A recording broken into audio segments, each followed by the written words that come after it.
முதலில் நீங்கள் பார்த்தால் இலங்கை, ராவணன் ஆண்ட இலங்கை என்று பேசுகிறோமே, அந்த இலங்கையே இங்கே இருப்பது தானா, இல்லை அது மத்திய பிரதேசத்தின் ஒரு அங்கமாக இருந்த இடமா?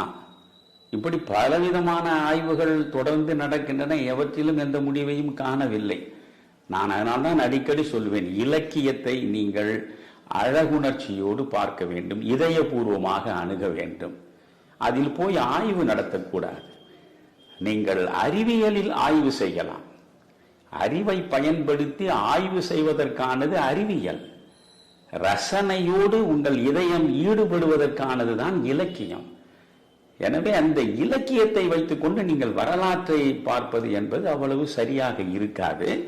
அதனால் இங்கே ராவணனை பற்றி சொல்லப்படுகின்ற இந்த கருத்திலேயே முரண்பாடு இருக்கிறது என்று